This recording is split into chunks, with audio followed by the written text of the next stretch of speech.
Ladies and gentlemen, it is great to present to you Mr. Troy Demers. Troy, how's it going? It's going great. Thanks for having me on the show. Well, first of all, congratulations on your graduation at Villanova University, getting your MBA. Thank you very much. Yeah, it was great to balance the school and the work. So I'm glad to be able to focus full time on work again. How was the program like? It was good. It was a nice hybrid mix of in-person classes and online. So um, it was great to get some like FaceTime in the classroom while also being able to complete a bunch of my coursework online at my own pace. So I thought it was a really good balance. Awesome, awesome. Well, you're someone that has a lot of marketing experience for many years. When did you know that you wanted to make this as a career?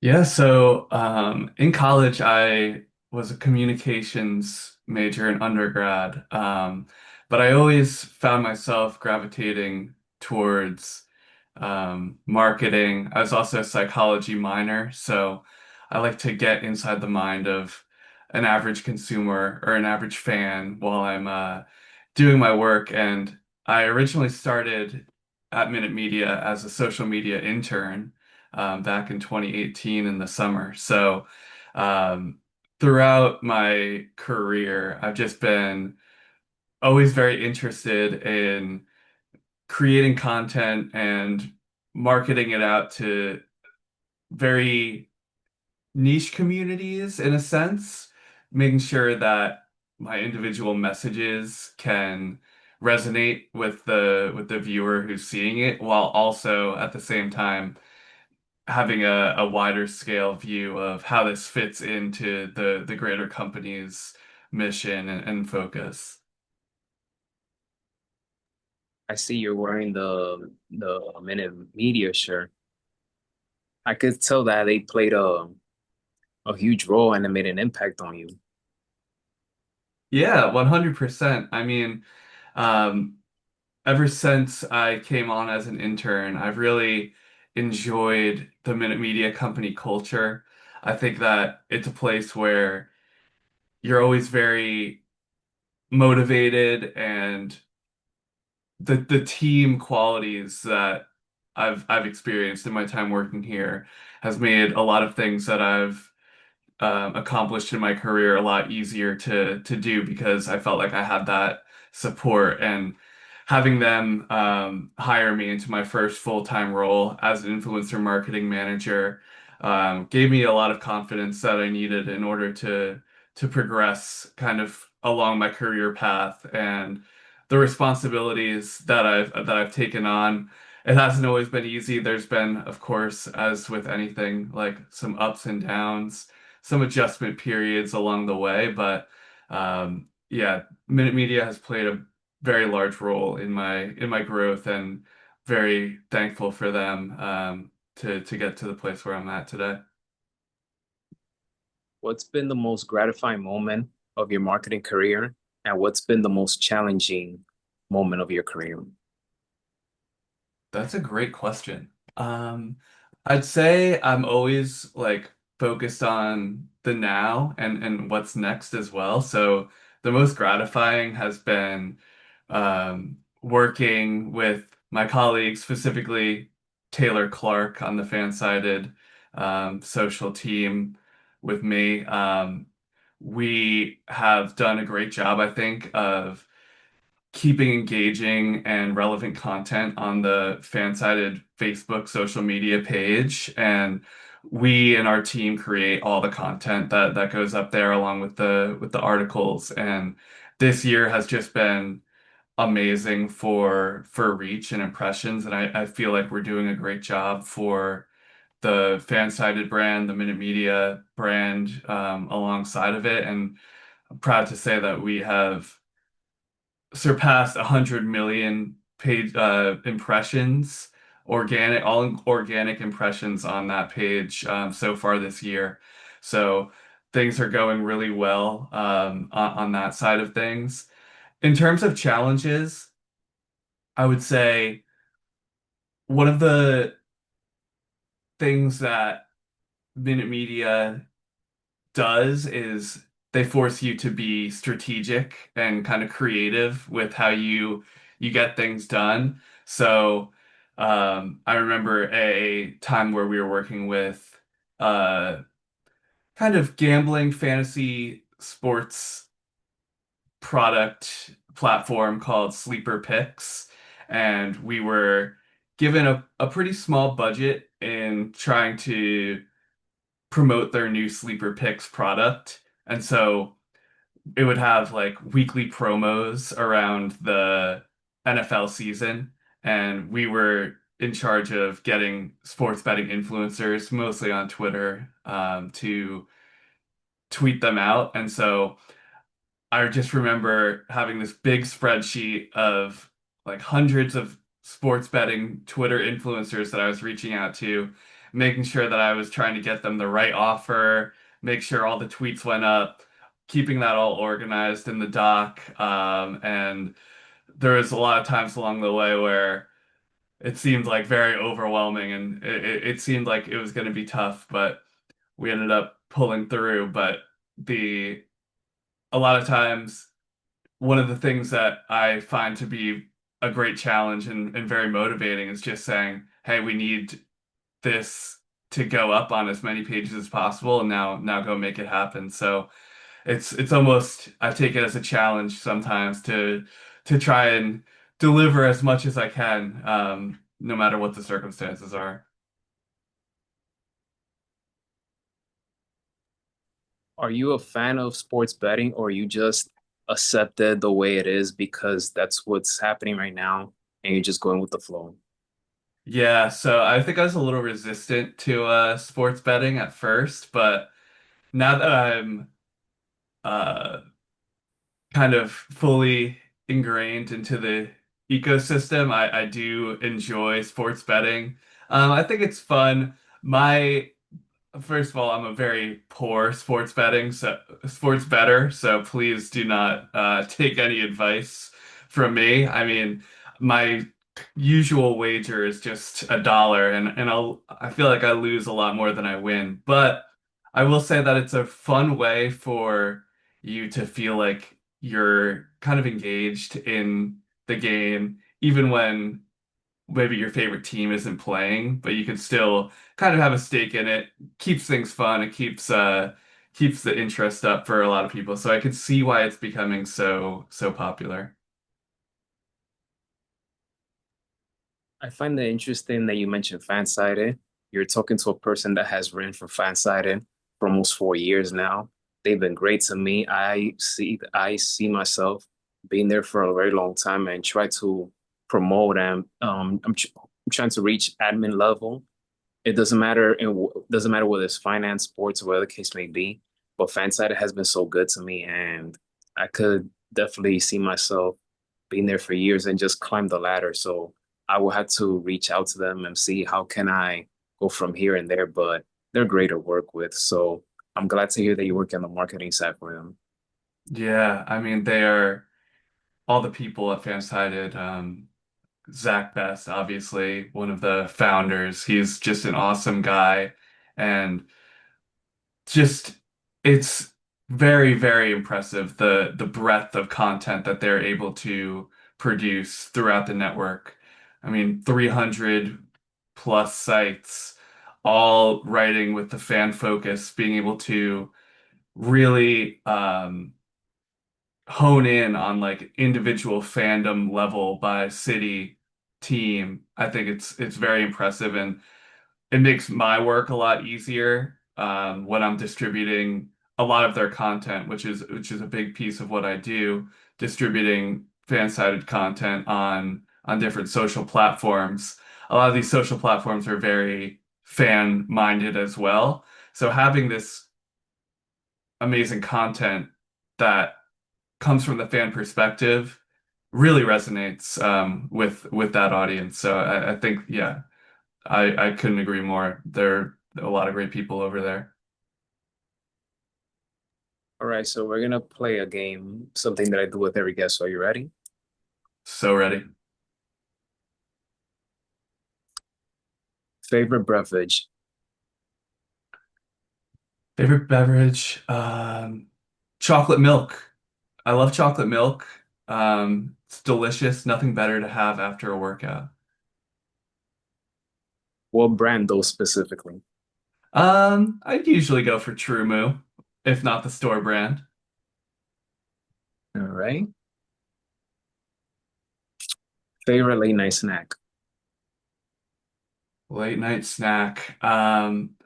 I would have to go. I'm a huge salty food fan. Anything salty is amazing, but my number one all time, no question, is pretzels. If you were a accessories person, which one you prefer, a watch or a ring? So, for graduating grad school, my beautiful fiance did gift me a watch, and I've been becoming more of a watch person, and I have to say I'm kind of digging it, so I would go with a watch. I'm a watch person myself, so even though lately has I've dwindled it down, but I would have to go with watch as well if it were up to me. So That's a nice that's bling you got there. That looks nice. thank you, thank you. Um, respect or loyalty? Hmm.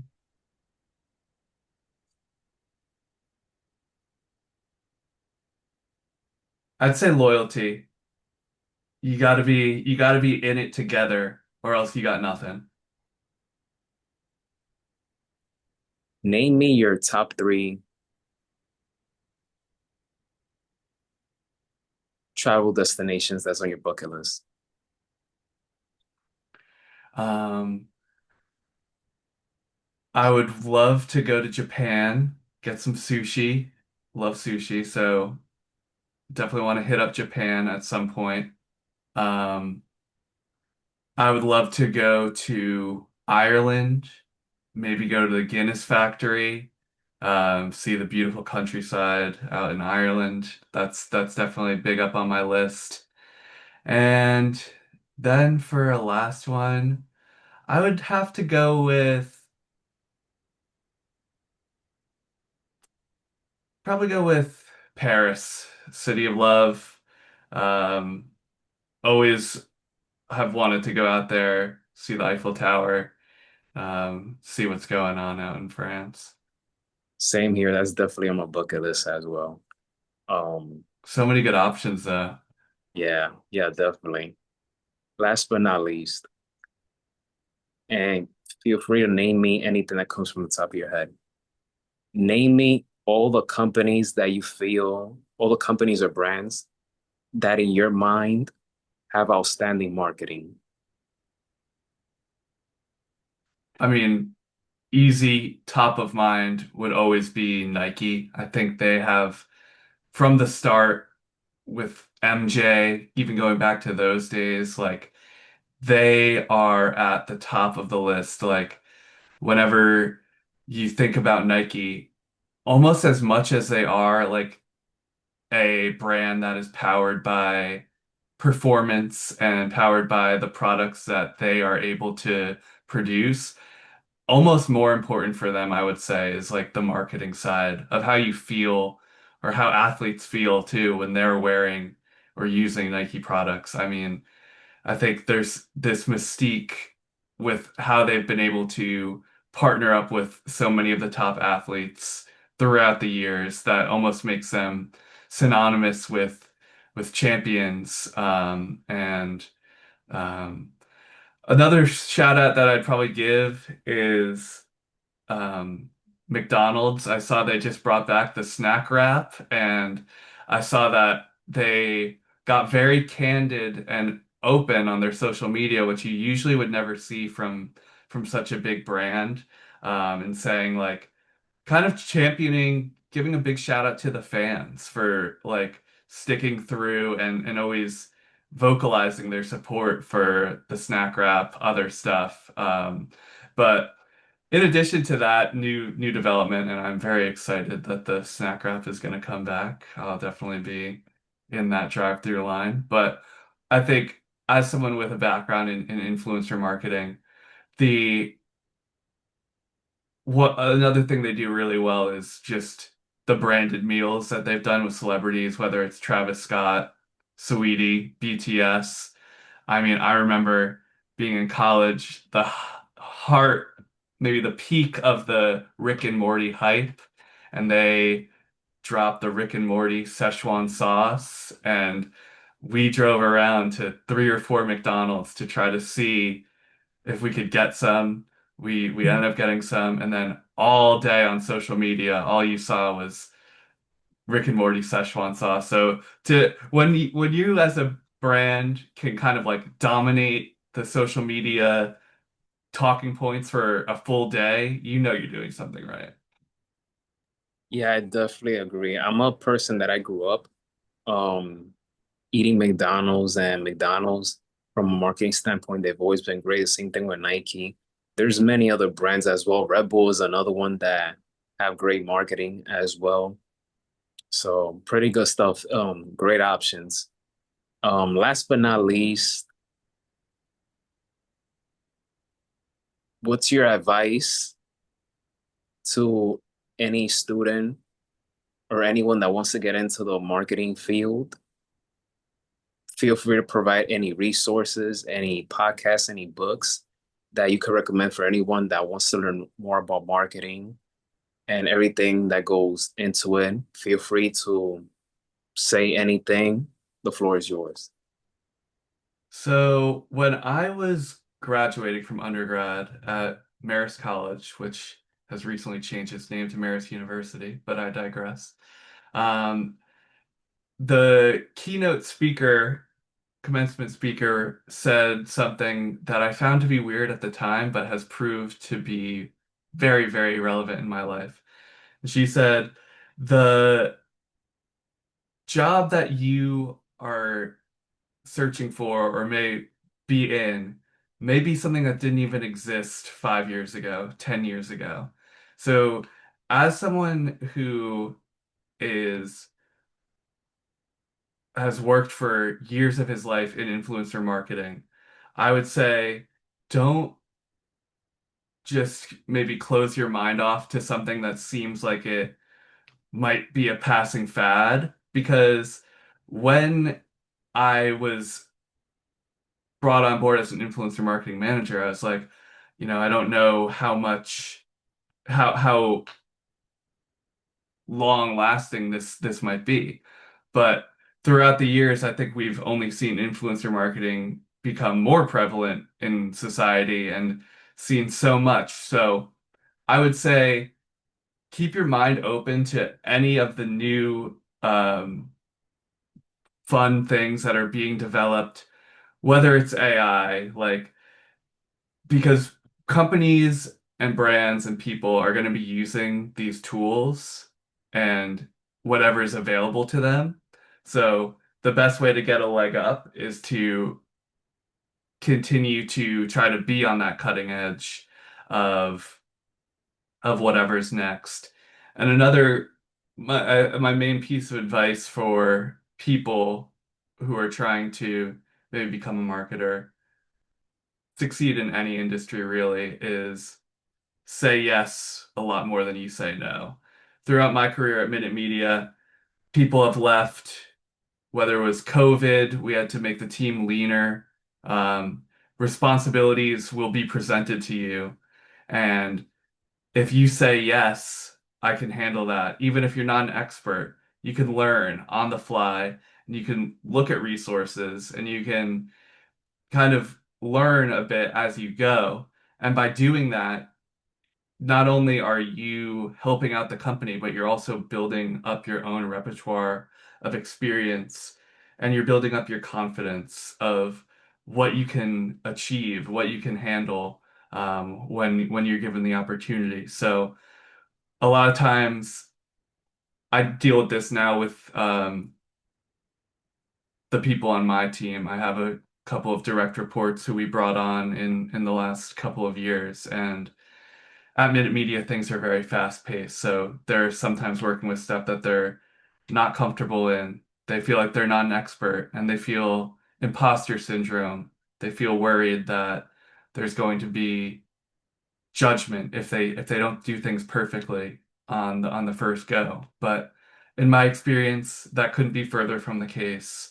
In my experience, if you give it your best shot, if you give it a good effort, you'll learn so much along the way, and you'll be able to continue to iterate and improve, complete your company's goals, complete goals for yourself that you might not even have known that you had. So I would just say to be open to all the new stuff, whether it's technologies, um, industries, responsibilities at your current job.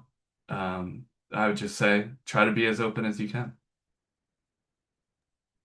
Great advice. Thank you for sharing. So, from a social media standpoint, do you mostly use LinkedIn? So I use LinkedIn myself for, my own personal keeping tabs on my network, stuff like that. I also use Twitter a lot, for sure. That's one of my favorite places to keep caught up on all the things going on in sports. Um, in terms of my work, we are very heavy users on Facebook as well. So All right. So, afterwards, share the information with me, and I'll put that all on the description so people can follow you and your work and learn more about you. But Troy, much respect and praise to everything that you're doing. Once again, congratulations on graduating from an institution like Villanova, and got your MBA there. I wish you nothing but the best in marketing. I'm looking forward to stay connected with you and learn more about you and your work, and especially since we are connected with Fansided, so which is amazing. But Troy, thank you once again, and just keep pushing forward and continue to climb high. thank you. I would say the same to you. Yeah, definitely looking forward to staying connected, keeping in touch, all that great stuff. I was really appreciated you having me on the show. For sure, networking is vital. Your network is your net worth. So it's very important in any industry to connect with people and have that mutual respect as well. So I'm definitely looking forward to that. Amen to that, man.